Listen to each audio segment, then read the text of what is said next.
Elena Martinez stared at the phone screen, her hand trembling slightly as she sat in the nursery she'd been carefully decorating for the past month. The soft yellow walls and delicate mobile hanging over the crib seemed to mock her now. Her 6-month pregnant belly pressed against the edge of the rocking chair as she scrolled through the comments on her husband's latest Instagram post. Marcus Chen had always been active on social media. As the CEO of Tech Vision Solutions, he understood the importance of personal branding. But this post was different. It was a professional photo of him at a tech conference, looking sharp in his tailored navy suit. Nothing unusual there. What made Elena's blood run cold were his responses to the comments. Someone had written, "Saw you and that blonde at Marino's last week. Trouble at home?" Smirking face. Marcus had replied publicly, "Victoria Reed is a valued PR consultant and friend. People love to create drama where none exists. My wife understands the demands of my professional life." He'd thrown her under the bus. Made her look like the understanding, doormat wife who accepted his professional dinners with beautiful women. But Elena knew the truth now. She'd found the text messages last night when Marcus left his phone charging in the bathroom. The messages were intimate. Affectionate. Victoria had sent a photo of herself in lingerie with the caption, "Missing you." Marcus had responded with heart emojis and promises to see her soon. When Elena had confronted him this morning, he'd barely looked up from his breakfast. "Elena, you're being paranoid," he'd said, his voice dripping with condescension. "Victoria is helping me with the merger campaign. Those messages are just friendly banter. You know how PR people are, everything is performance." "Performance?" Elena had repeated, her voice tight. "She sent you a photo in her underwear, Marcus." He'd sighed heavily, as if she were a particularly tiresome child. "You're pregnant. Your hormones are making you emotional and irrational. I can't have this conversation every time I work with a female colleague. Do you want me to only hire men? Would that make you feel better?" The gaslighting was textbook. He'd turned her legitimate concerns into a character flaw, made her the problem. The old Elena might have apologized, might have questioned her own perception. But becoming a mother had awakened something fierce and clear-sighted in her. She'd been a journalist before marrying Marcus, known for her investigative tenacity. She'd broken stories about corporate fraud and political corruption. Then she'd fallen in love, gotten pregnant, and stepped back from her career to support his. She'd told herself it was temporary, that she'd return after the baby was born. Now, sitting in the nursery with evidence of her husband's betrayal literally documented in her phone, Elena felt the old skills flooding back. She opened a new encrypted folder on her device and began methodically screenshotting everything. The public comments where Marcus defended Victoria. The Instagram photos where Victoria appeared in the background of his business events, always positioned just close enough to blur the line between professional and personal. Elena pulled up Victoria Reed's profile. The woman was stunning, blonde, athletic, with the kind of polished beauty that came from expensive maintenance. Her bio listed her as a strategic communications expert, with a client list of Fortune 500 companies.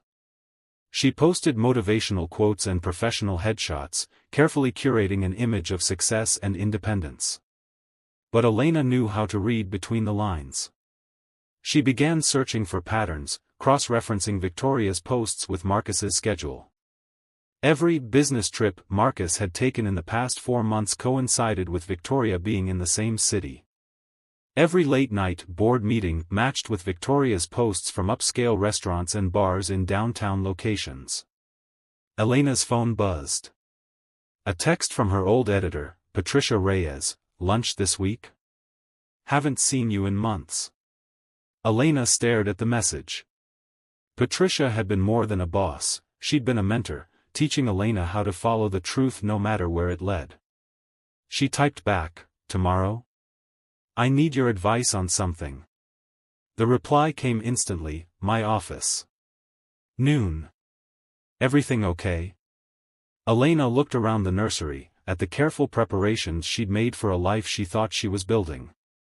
"No," she typed. "But it will be." She stood, feeling the weight of her daughter pressing against her ribs, and walked to Marcus's home office. He wouldn't be back for hours. She had time to search his computer, his files, his perfect digital world that he thought was invulnerable. Marcus Chen had made a crucial mistake. He'd dismissed her, underestimated her, treated her like she was incapable of understanding what was happening in her own marriage. He was about to learn that Elena Martinez hadn't forgotten how to hunt. Part 2:05 but short. The Renaissance Hotel ballroom glittered with crystal chandeliers and the polished ambition of Silicon Valley's elite. The Tech Innovation Gala was the event of the season, and Tech Vision Solutions was the platinum sponsor. Elena wore a flowing sapphire gown that elegantly draped over her pregnant form, her dark hair swept up to reveal diamond earrings, a gift from Marcus on their first anniversary. Back when his promises still meant something, Marcus worked the room with practiced charm, his hand occasionally finding the small of Elena's back in a performance of marital unity. She smiled, nodded, made small talk with investors and their wives, all while her mind catalogued every detail, every lie. Then Victoria arrived. She materialized like a vision in crimson silk, the dress clinging to her frame with deliberate provocation. Elena watched as Victoria's eyes scanned the room, landing on Marcus with calculated precision. She began moving through the crowd, her path deliberately crossing theirs. "Marcus." Victoria's voice carried just far enough. "I'm so glad you're here. I've been getting harassed by journalists about that ridiculous blind item in tech gossip. It's affecting my other clients." Marcus's entire demeanor shifted. His shoulders straightened, his jaw set with protective determination. "Victoria, I'm sorry you're dealing with this. It's completely unfair." Elena felt the familiar surge of anger, but she remained silent, observing. Victoria's eyes glistened, an impressive display of manufactured vulnerability. "They're saying I'm a homewrecker, that I'm after your money. It's slander, Marcus. My entire professional reputation is being destroyed because we were photographed having a business dinner." "It's outrageous," Marcus said, his voice rising slightly. Several heads turned in their direction. Victoria Reed is one of the most respected PR consultants in the industry. This witch hunt is exactly the kind of sexist nonsense that holds women back in business. He was defending her.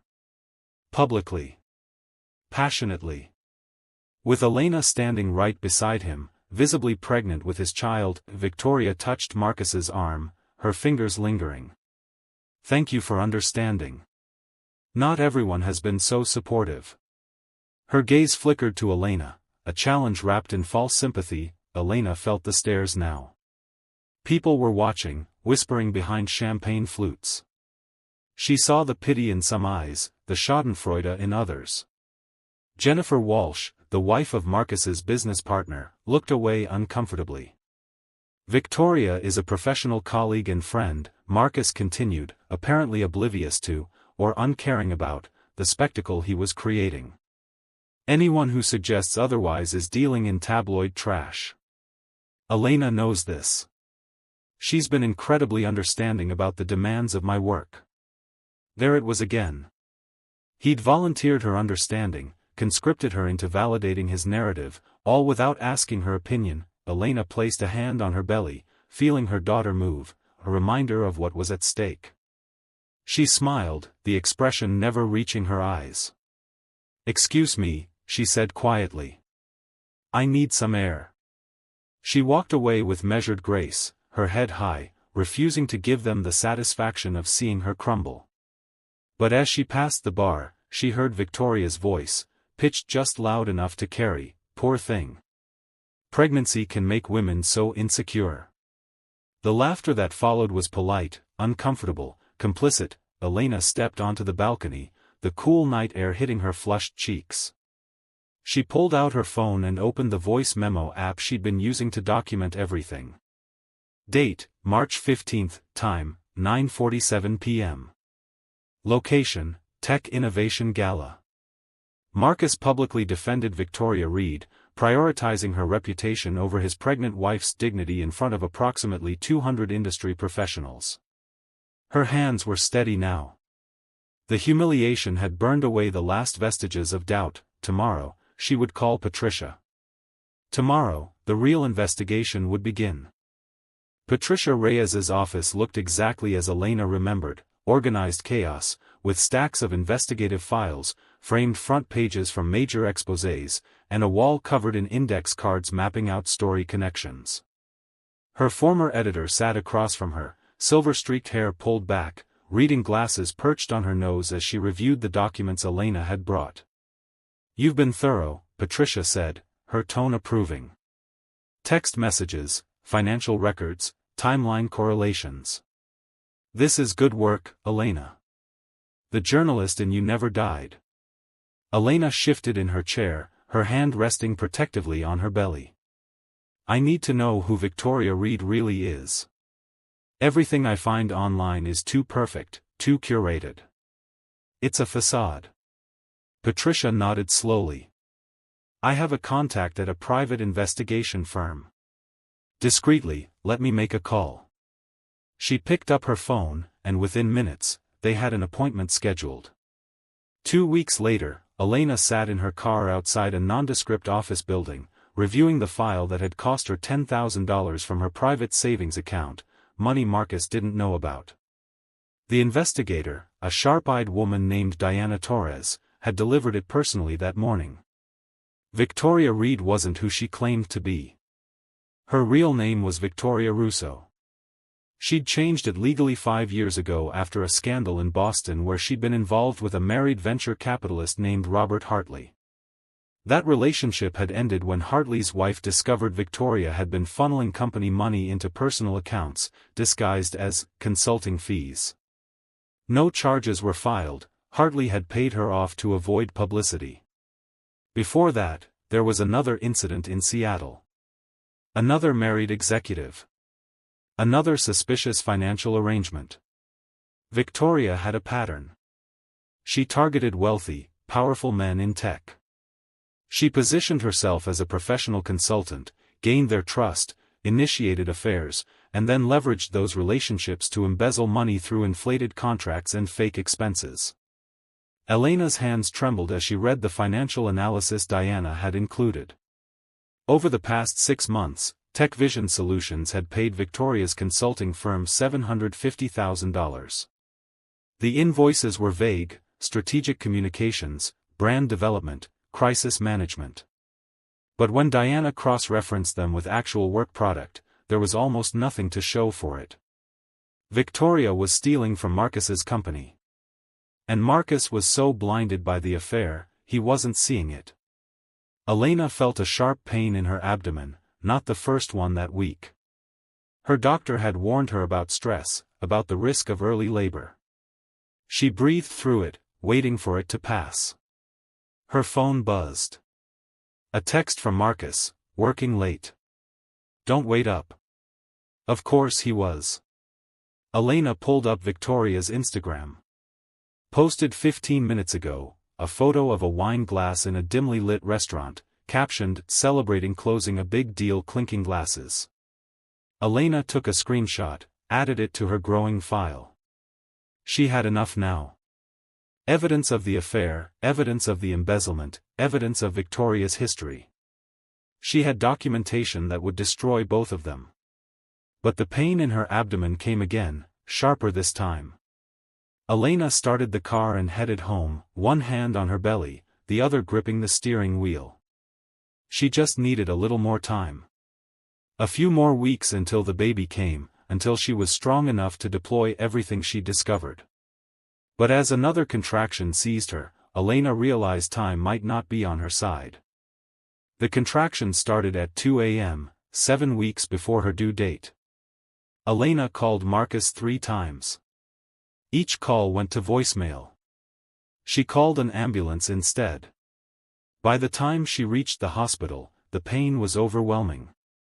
The medical team rushed her into labor and delivery, their faces professionally calm but concerned. "It's early, but the baby's vitals are strong," the obstetrician assured her. "You're doing great, Elena. But she wasn't doing great. She was alone, in premature labor, while her husband was God knows where with his mistress. Elena's lawyer, Rebecca Santos, arrived before Marcus did. Elena had called her from the ambulance, and Rebecca came immediately, still in her yoga pants and sweatshirt. "The papers are ready," Rebecca said quietly, standing beside Elena's bed. "Are you sure you want to do this now?" Elena nodded through another contraction. "Now. Before I lose my nerve."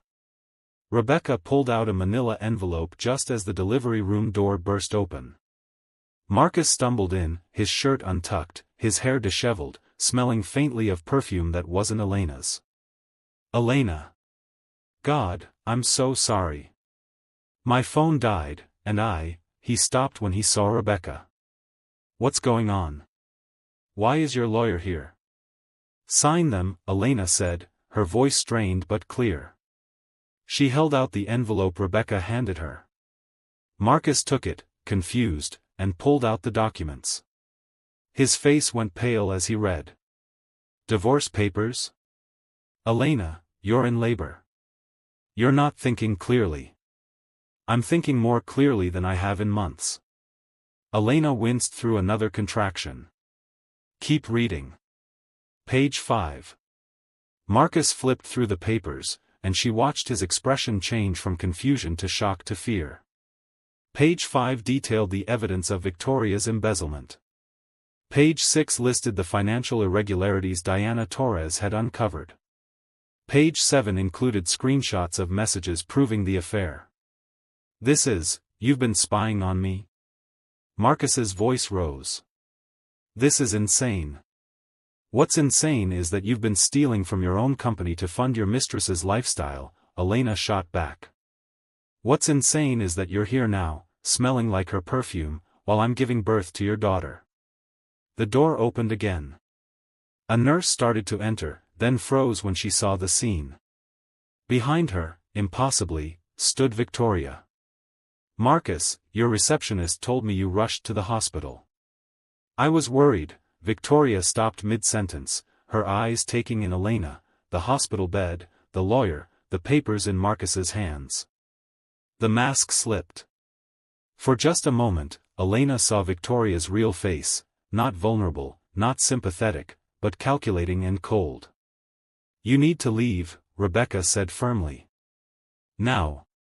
But Elena held up her hand. "No. Let her stay. Let her see what she's destroyed." Another contraction hit, stronger than before. The medical team rushed back in, and the obstetrician's voice cut through the tension, "We need to focus on the baby now. Everyone out except the father." Marcus looked at Elena, then at Victoria, paralyzed by indecision.